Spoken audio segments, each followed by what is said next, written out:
Everyone, welcome to the channel. तो यहाँ पे आज हम डिस्कस करेंगे जेईई मेन 2021। जेईई मेन 2021 में जो अगस्त सितंबर में शिफ्ट हुए थे, अगस्त सितंबर में टोटल 7 शिफ्ट हुए थे। एक था 26 को मॉर्निंग इवनिंग, 26 के 2, 27 के 2 और उसके बाद 28 के 2 और हमारे पास है एक 1 सितंबर को हुआ था।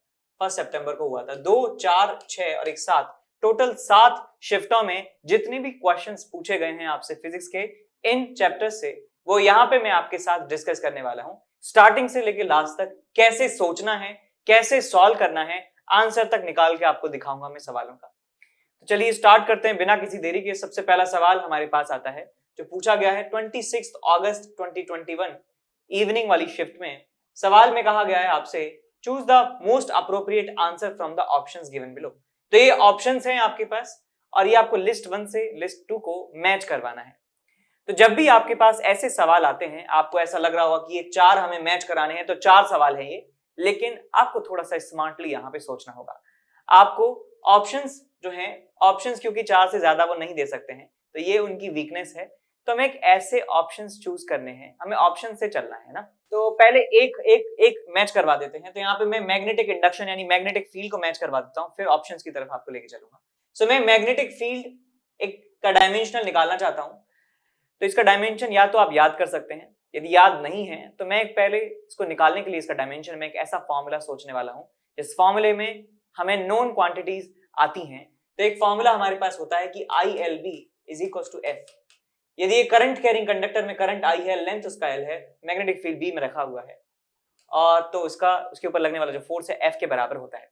ठीक है, तो मैं यहाँ पे लिख सकता हूँ कि जो B हो जाएगा आपके पास F/IL हो जाएगा। तो मैं left hand side right hand side बराबर है, तो इनके डायमेंशनल फॉर्मूले भी बराबर होने वाले हैं।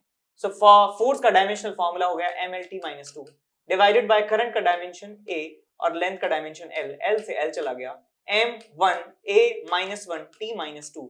ये आपको डायमेंशन मिलने वाली है मैग्नेटिक फील्ड की, मैग्नेटिक इंडक्शन की।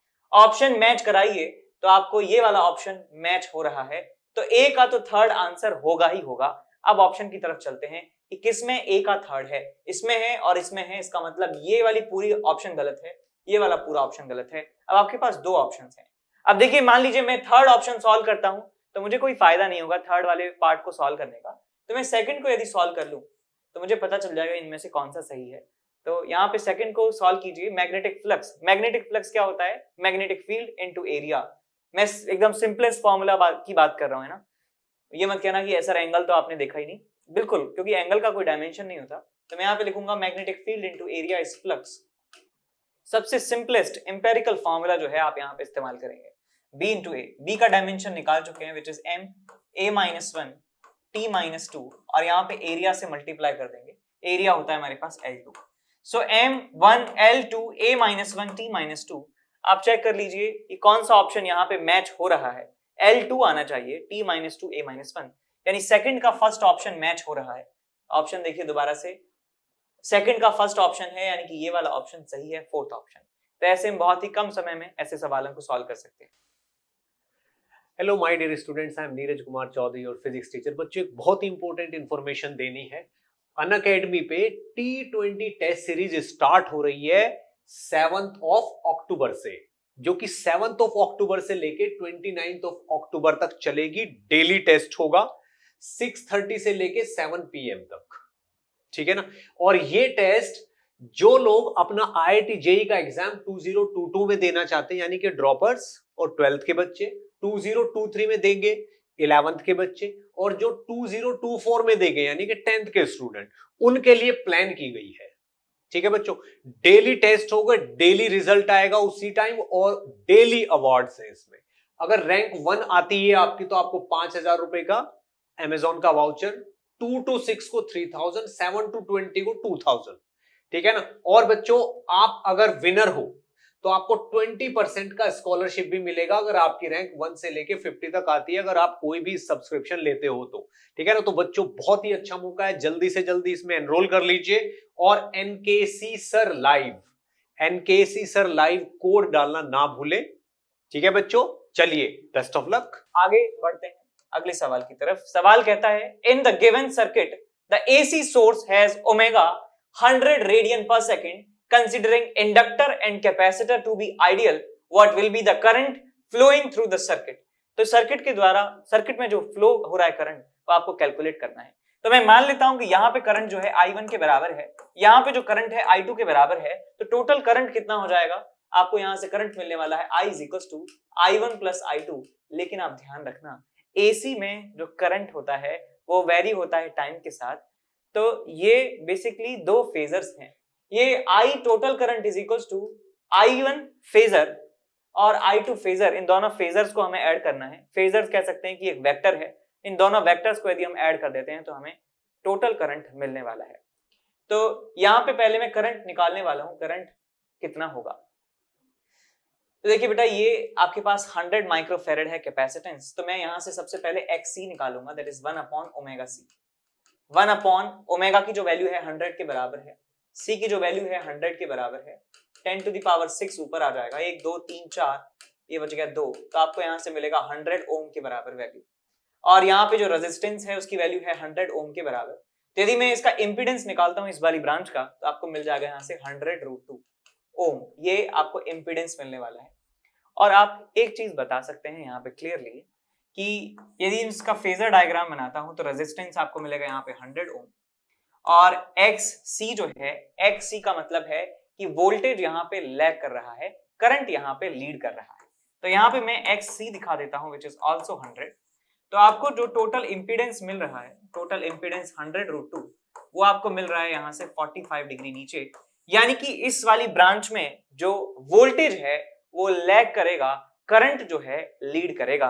यदि मैं वोल्टेज को मान लेता हूं, V is equals to 200 sin omega t, तो करंट इस वाली ब्रांच में मैं लिखूंगा I1 is equal to RMS value कितना है इसका, VRMS 200 डिवाइडेड बाय इसका Z वैल्यू है 100√2 sine of omega t plus pi by 4। तो ये करंट की इक्वेशन होगी यदि ये वोल्टेज की इक्वेशन है। तो इतना लंबा करने की जरूरत है नहीं यदि आपको ये सब चीज मालूम है, लेकिन मुझे एक्सप्लेन करना है सबके लिए, हर तरह की ऑडियंस है, तो मैं यहाँ पे आपको एक एक चीज खोल के बता रहा हूँ।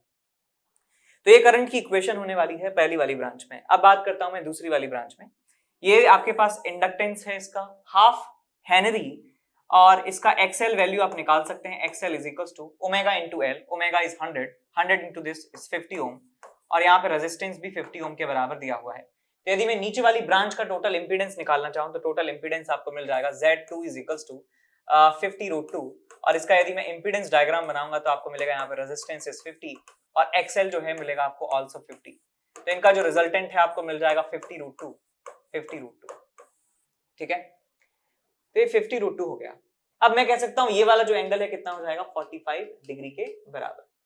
तो यदि वोल्टेज हमें पता है, वोल्टेज इन दोनों के अक्रॉस सेम लग रहा है, वोल्टेज की इक्वेशन यदि ये है, तो यहाँ पे करंट जो है वो लैग करने वाला है, वोल्टेज यहाँ पे लीड करता है, वोल्टेज लीड करता है लेकिन करंट यहाँ पे लैग करता है 45 डिग्री से।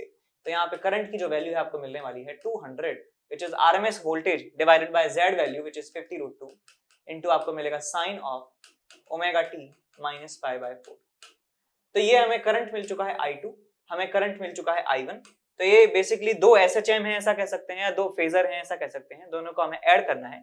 सो I1 और I2 को ऐड करेंगे तो आपको मिल जाता है, रेफरेंस लाइन में बना लेता हूँ, I1 और I2 को ऐड करना है और हमें RMS वैल्यू ही निकालनी है। तो आप यहाँ पे रखिए इसे 200/50, ये आ जाएगा 4 बार और ये आ जाएगा 2√2। सो 2√2 ये एंगल बना रहा है 45 डिग्री रेफरेंस से, और ये है आपके पास 2 बार √2 टाइम्स √2, और ये √2 कुछ ऐसे है, √2 ऐसे है, 2√2 ऐसे है, ये एंगल भी 45 है। इन दोनों का रिजल्टेंट मुझे निकालना है। रिजल्टेंट निकालने के लिए आप जानते हैं दोनों वेक्टर्स, दोनों फेजर्स के बीच में एंगल जो है 90 डिग्री के बराबर है।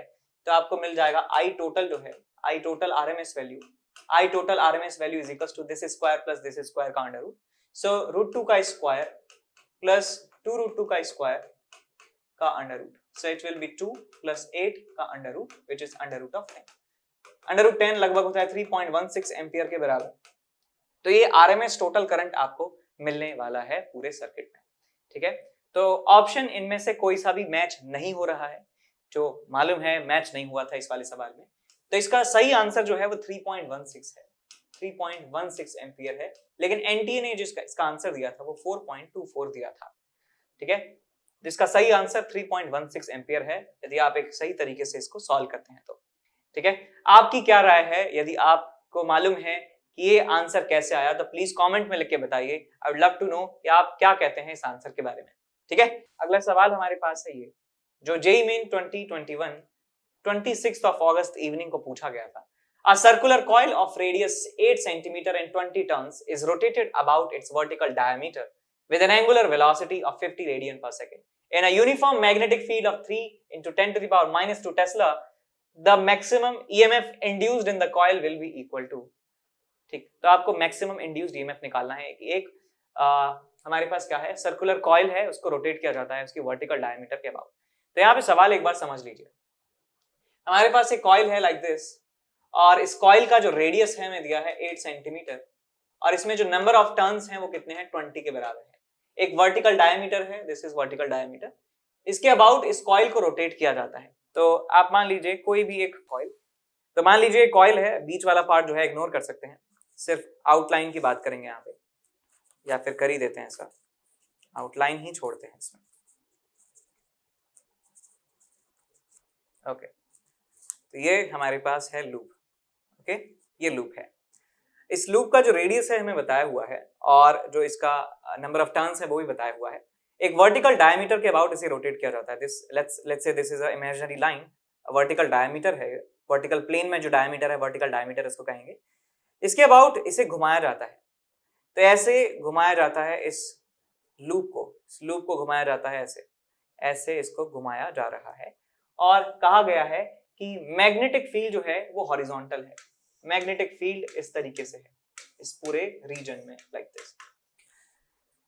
तो आप यहां देख सकते हैं कि इसका एरिया वेक्टर होगा इसके कॉइल के प्लेन के perpendicular. If this is coil का प्लेन, तो इस कॉइल के प्लेन के परपेंडिकुलर एरिया वेक्टर होने वाला है। एरिया वेक्टर मैंने मान लिया इस तरफ है, इस तरफ भी ले सकते हैं, आपकी मर्जी है। एरिया वेक्टर है इस तरफ, मैग्नेटिक फील्ड हमेशा ये है, तो एरिया वेक्टर की जो डायरेक्शन है वो हर समय बदलती जा रही है। एरिया वेक्टर जो है वो इस लूप के साथ साथ घूमता जा रहा है। Area vector is rotating like this, ये एरिया वेक्टर की डायरेक्शन है। This area vector is rotating like this with constant rate omega radian पर सेकेंड। और जो मैग्नेटिक फील्ड है वो हमेशा एक ही तरफ है, ये मैग्नेटिक फील्ड है, और ये हमारे पास जो है एरिया वेक्टर ये रोटेट हो रहा है। तो मैं कह सकता हूं कि इसका एंगल जो है वो चेंज होता जा रहा है। मैं मान लेता हूं किसी भी समय इसका एंगल जो है वो थीटा ये रोटेट कर चुका है। टी बराबर 0 पे ये सिचुएशन थी, थीटा बराबर 0 पे ये सिचुएशन थी, और एंगल कितना है एरिया वेक्टर के बीच में, एरिया वेक्टर और मैग्नेटिक फील्ड के बीच में जो थीटा है वो 90 डिग्री के बराबर है। और टी बराबर टी पे मान लेता हूं, टी बराबर टी पे मान लेता हूं कि थीटा की जो वैल्यू है थीटा के बराबर हो जाती है। तो मैं ये फ्लक्स निकाल सकता हूं, फ्लक्स कितना पास हो रहा होगा। मैं लिखूंगा यहाँ पे magnetic field B into area is pi r square, और नंबर ऑफ टर्न्स एन है तो यहाँ से एन पे मल्टीप्लाई करना होगा, into cos of theta, cos of theta. यहाँ पे मैंने फ्लक्स लिख दिया है, थीटा को लिख सकता हूं मैं omega T, because constant rate से घूम रहे हैं। So B pi N are square into cos omega T, यहाँ पे हमें फ्लक्स मिल जाता है।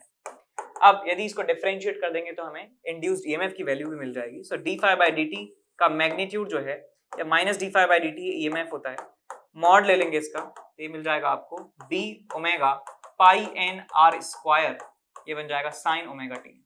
अब मैक्सिमम वैल्यू आपको निकालनी है, मैक्सिमम वैल्यू आपको निकालनी है ईएमएफ की, यानी कि इस एक्सप्रेशन का मैक्सिमम वैल्यू निकालना है, यानी इसका मैक्सिमम वैल्यू निकालना है, और इसका मतलब इसका मैक्सिमम वैल्यू निकालना है। ये सारी वैल्यूज जो है कांस्टेंट हैं, सिर्फ वेरिएबल जो है ये टाइम के साथ वेरी हो रही है वैल्यू। तो साइन समथिंग एंगल, इसकी मैक्सिमम वैल्यू कितनी हो सकती है, 1 के बराबर हो सकती है। तो मैं इसकी मैक्सिमम वैल्यू लिख सकता हूं 1 के बराबर जब होगी तब ये ईएमएफ भी मैक्सिमम हो रहा होगा, और उस मैक्सिमम ईएमएफ की वैल्यू होगी B omega pi N are square into 1। तो यहां आपको मिल जाता है answer that maximum EMF induced is equals to B omega N pi r square. Magnetic field कितना है आपके पास, 3 × 10⁻⁻²। ओमेगा की वैल्यू कितनी है, 50 रेडियन पर सेकंड। नंबर ऑफ टर्न्स कितने हैं हमारे पास 20 इंटू पाई की वैल्यू आप ले लीजिए 3.14 इंटू रेडियस का स्क्वायर 8 सेंटीमीटर का square 8 into 8 divided by 100 into 100। तो ये आपको मिलने वाला है इंड्यूस्ड ईएमएफ। सॉल्व कर लेंगे इसे, तो 0 से एक 0 चला गया और 50 दूनी 100 से 100 चला गया, और आप यहाँ क्या कर सकते हैं, ये 0 हटा के 10 टू द पावर -3 बना दीजिए इसे, इस 3 और ये 64, सो 64 इंटू 9.42 आप कर दीजिए और इंटू 10 टू द पावर -3 आपको मिलेगा। ये जो वैल्यू आप यदि करेंगे सॉल्व तो आपको ये मिलता है अप्रोक्सीमेटली, सॉल्व भी कर लो इसको, 8 16 इसको हटा दो, 4 16 6 1 36 और 1 37 इंटू 6 4 24 4 2 54 56 6 6 11 9 0 1 6 0 6, तो ये एक डेसिमल आ जाएगा 10 टू द पावर -3, सो 6.01 या कह सकते हैं 60 इंटू 10 टू द पावर -2 आपको ये मिल जाएगा अप्रोक्सीमेटली। तो हमारा आंसर कितना आ जाएगा 60 के बराबर, तो आंसर 60 आपको मिल जाता है यहाँ पे।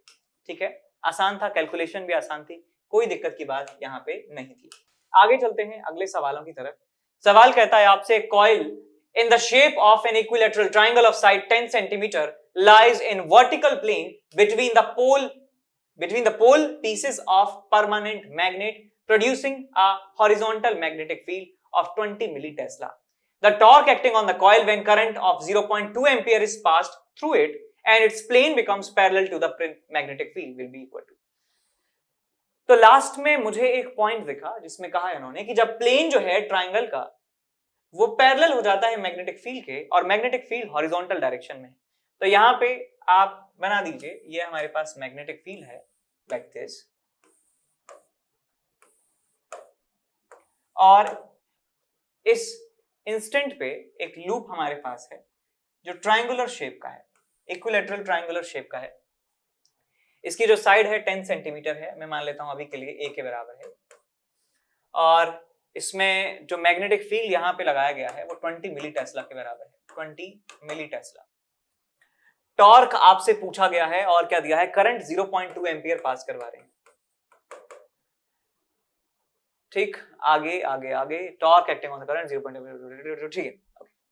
तो टॉर्क का फॉर्मूला आपको मालूम होना चाहिए। यदि एक लूप है जिसका मैग्नेटिक मोमेंट m है और वो एक यूनिफॉर्म मैग्नेटिक फील्ड में रखा हुआ है, सो m क्रॉस b के बराबर उसके ऊपर लगता है टॉर्क। तो यहाँ पे करंट यदि मैं मान लेता हूं इस डायरेक्शन में, करंट इस डायरेक्शन में फ्लो हो रहा है इस तरीके से क्लॉकवाइज सेंस में, तो मैग्नेटिक मूवमेंट की डायरेक्शन हम बता सकते हैं अपनी राइट हैंड की फिंगर्स को कर्ल करके। तो मैग्नेटिक मूवमेंट जो है अंदर की तरफ है, मैग्नेटिक फील्ड इस समय हॉरिजॉन्टल डायरेक्शन में है, तो हॉरिजॉन्टल डायरेक्शन में मैग्नेटिक फील्ड मैग्नेटिक मूवमेंट है अंदर, दोनों के बीच का जो एंगल है 90 डिग्री के बराबर है। So I can say the angle between magnetic moment and magnetic field in this particular condition is equal to 90 degree. तो यहाँ पे टॉर्क का जो मैग्नीट्यूड आपको मिल जाएगा mb sin 90। मैग्नेटिक मोमेंट को लिख सकता हूं मैं करंट इनटू एरिया, करंट को लिख सकता हूं मैं 0.2 एम्पियर। एरिया कैसे लिखें, एरिया लिखने में यदि आपको कोई दिक्कत आती है, जो मुझे बहुत आती थी 10th क्लास में, आई हेटेड इस ट्रायंगुलर ये ज्योमेट्री वगैरह बहुत जो है मुझे अच्छा नहीं लगता था, तो लेकिन जब 11th 12th में आया तो सॉल्यूशन ऑफ ट्रायंगल जो चैप्टर पढ़ा तो उसमें बहुत सारे ऐसे फॉर्मूले मिले उससे मेरी जिंदगी आसान कर दी। तो ये एंगल यदि थीटा है, यदि ये ए और बी दो साइड हैं, तो ट्रायंगल का एरिया होता है half a b sine theta. ठीक है, half a b sine theta ये फॉर्मूला होता है। तो आप कह सकते हैं कि यार ये दोनों जो हैं सेम साइड हैं, तो यहाँ पे लिखूंगा हाफ इंटू साइड का square A square into sine 60 which is √3/2, हो गया काम। और मैग्नेटिक फील्ड कितना है 20 इंटू 10 टू द पावर -3। अब यार ये देखो जो इसकी साइड है वो कितनी है 10 सेंटीमीटर है, 0.1 कह सकता हूं, तो ये 1/100 में ऐसे लिख सकता हूं 1/100। अब इसको 0.2 को 2/10 लिख सकता हूं, 2 से 2 चला गया और 2 से ये चला गया, 10 से ये चला गया, तो आपको यहाँ पे 10 बचा है यहाँ पे, राइट 10 बचा है यहाँ पे। ए स्क्वायर था, ए स्क्वायर है हमारे पास 0.1, अच्छा 1 ही है ये, this is 1, so √3 into 10 to the power -5 आपको यहाँ पे मिल रहा है। तो आपसे ऐसा ही पूछा गया है कि √x into 10 to the power -5 form में x की वैल्यू क्या होगी, तो x की वैल्यू क्या होने वाली है 3 के बराबर। तो आंसर हमारा आ जाएगा 3 के बराबर। ठीक है, कर लोगे। तो क्वेश्चन यहाँ पे हम डिस्कस कर रहे हैं। क्वेश्चन कहता है आपसे the fractional change in the magnetic field intensity at a distance r from centre of the axis of current carrying coil of radius a to the magnetic field intensity to at the center of the same coil। तो यहां पे हमारे पास एक coil है जिसका radius हमें दिया है a के बराबर है, तो हमें फ्रैक्शनल चेंज बताना है इसके रेस्पेक्ट में, सेंटर के रेस्पेक्ट में, कि जब एक्सिस पर हम बात करेंगे मैग्नेटिक फील्ड की, यानी कि सेंटर से हम एक्सिस पर किसी पॉइंट पर पहुंच जाते हैं तो क्या फ्रैक्शनल चेंज आता है मैग्नेटिक फील्ड में। मतलब ये हुआ B centre minus B axis divided by B centre, ये आपसे पूछा जा रहा है।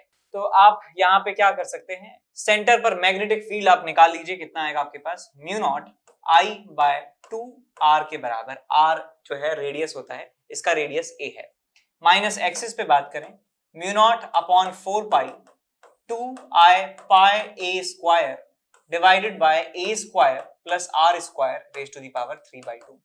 तो ये आपके पास है रेडियस r, ठीक है, डिवाइडेड बाय सेंटर पर magnetic field which is mu naught I upon 2a। तो यहां से mu not I cancel out हो जाता है, और आप क्या कैंसिल आउट कर सकते हैं, 2 कैंसिल आउट कर सकते हैं, 2 एंड 2, तो यहां से एक 2 चला जाएगा, पाई चला जाएगा, तो आपको यहां से मिल जाता है that 1 upon a minus a square divided bye, यहां से आप a स्क्वायर कॉमन ले सकते हैं तो आपको मिल जाएगा a cube 1 plus r square by a square raise to the power 3/2, और नीचे आपको मिल जाता है 1 अपॉन a। तो मैं पूरी इक्वेशन में a से मल्टीप्लाई कर देता हूं, यानी कि न्यूमरेटर में मल्टीप्लाई कर दूं a से, और डिनोमिनेटर में भी a से मल्टीप्लाई कर दूं, तो देखिए ये a हट जाएगा, ये a हट जाएगा, और ये a भी हट जाने वाला है।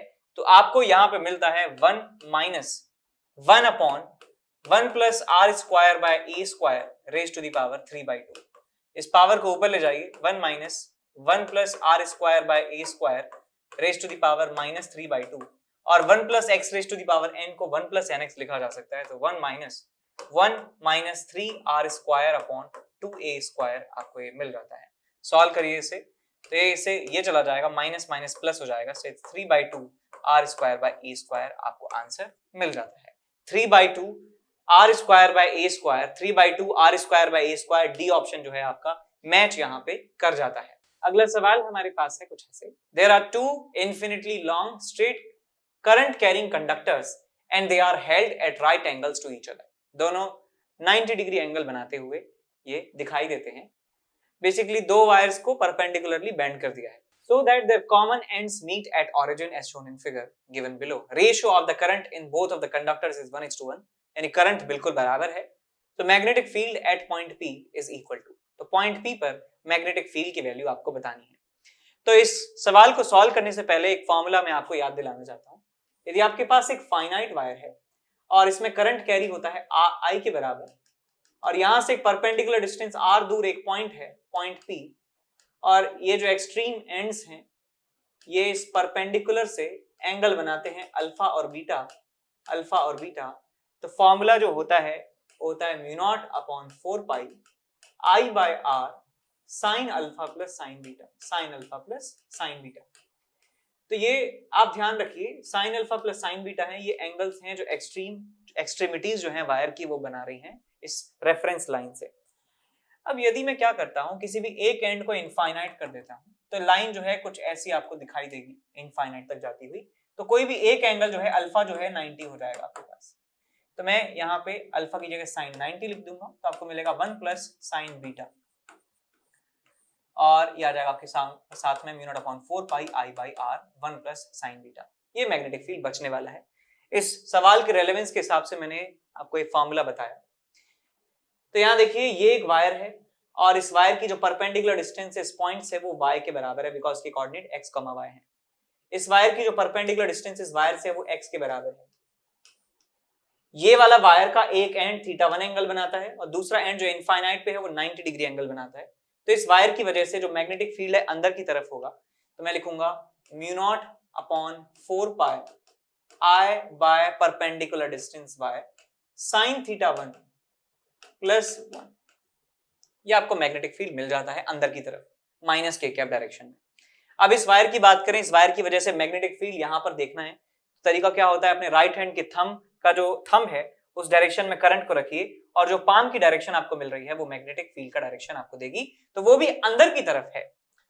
तो अंदर की तरफ है तो माइनस के कैप डायरेक्शन में ही मैग्नेटिक फील्ड आएगा, तो मैं लिखूंगा यहाँ पे plus mu not upon 4 pi I upon perpendicular distance which is X, आ जाएगा आपके पास साइन थीटा 2 प्लस 1। अब साइन थीटा 1 प्लस साइन और साइन थीटा 2 की वैल्यू जो है आप लिख सकते हैं कैसे, इस ट्राइंगल में, इस राइट एंगल ट्राइंगल में हमें पता है कि ये वाली जो साइड है हाइपोटेनस है, this is X square plus Y square का अंडर, ऑरिजिन से इस पॉइंट की दूरी, और ये हमारे पास परपेंडिकुलर है, perpendicular upon hypotenuse which is X. तो साइन थीटा 1 की वैल्यू लिखी जा सकती है X upon under root of x square plus are square. यहां जाएगा आपके पास X upon under root of x square plus are square plus 1, और यहां पे आपको मिलेगा sine theta 2 plus 1, sine theta 2 को मैं लिखूंगा perpendicular upon hypotenuse, so it's y upon under root of x square plus Y square plus 1, और यहाँ पे आएगा आपके पास 1 अपॉन एक्स, और यहाँ पे आएगा आपके पास 1 अपॉन आई वाई, और म्यू नॉट अपॉन 4 पाई मैंने यहाँ से कॉमन ले लिया है। तो ये एक्सप्रेशन आपको मिलना चाहिए। म्यू नॉट अपॉन 4 पाई को मैंने कॉमन ले लिया है, आई को भी कॉमन ले लीजिए, तो आपको यहाँ मिलेगा 1 अपॉन वाई ये एक्सप्रेशन, यहाँ मिलेगा 1 अपॉन एक्स और ये एक्सप्रेशन। अब इसको थोड़ा सा और सॉल्व हम कर लेते हैं, तो यहाँ पे इसको लिख दीजिए बेटा mu not I upon 4 I, mu not I upon 4 I 4 pi, इसको मल्टीप्लाई करेंगे तो आपको मिलेगा x plus y into under root of x square plus are square, x square plus Y square, और नीचे आएगा आपके पास x, नीचे आएगा y into y into under root of x square plus Y square, plus यहाँ पे आएगा आपके पास, अच्छा इतना क्यों लहरा रहे हैं हम, जरूरत है इतने लहराने की। ऑप्शंस देखते हैं एक बार, ऑप्शंस कुछ ऐसे हैं, नीचे एक्स वाई है, ठीक है चलो कर लो कोई बात नहीं, तो यहाँ x है, ये तो लिखा ही नहीं, x लिख दिया क्या, x plus why this divide by this, और यहाँ पे आ जाएगा आपके पास x को अंदर ले लेंगे, लेकिन तो यहाँ भी तो x आएगा, y मैंने यहाँ ले लिया, सो यहाँ पे आना चाहिए y, जब लूंगा तो 1 अपॉन वाई नीचे है यहाँ पे, तो यहाँ पे x y भी आएगा नीचे, y तो ले लिया, लेकिन यहाँ पे थोड़ा सा मिस्टेक हुआ है कि यहाँ y नहीं आएगा, यहाँ पे y नहीं आएगा, यहाँ पे y नहीं आएगा, x plus under root of x square plus are square divide by y into x square plus r, ठीक है, और यहाँ पे आएगा आपके पास y plus under root of x square plus Y square, और नीचे आएगा आपके पास x into this, x into under root of x square plus Y square. तो इस एक्सप्रेशन में आप कॉमन ले लीजिए x y under root of x square plus Y square को कॉमन ले लीजिए, तो आपको यहाँ मिलेगा x, तो ऊपर बन जाएगा x square plus x into under root of x square plus Y square, ठीक है। बहुत ही रॉ कैलकुलेशन कर रहा हूँ, आप थोड़ा सा इसे सही कर सकते हैं और साफ सुथरा तरीके से कर सकते हैं। यहाँ मिलेगा आपको y square plus y into under root of x square plus Y square, और बाहर आपके पास है ही mu not I upon 4 pi, तो यहाँ बेटा आपको मिल जाएगा x square plus Y square, और यहाँ मिलेगा आपको plus under root of x square plus Y square, और यहाँ मिल जाएगा एक्स प्लस वाई, और नीचे आपको मिलने वाला है एक्स वाई, इसको नीचे ले जाइए एक्स वाई को, mu not upon 4 pi x y, and this will be under root of x square plus Y square.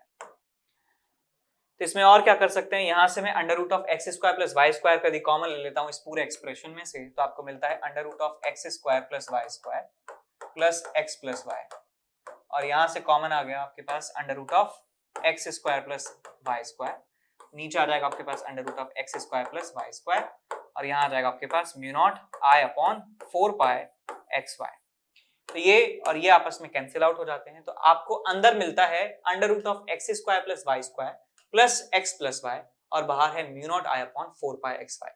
तो ऐसा कौन सा ऑप्शन आपको मिल रहा है, तो आप देख सकते हैं कि आपको जो ऑप्शन नंबर 1 है वो मैच हो रहा है, वही हमारा आंसर होगा।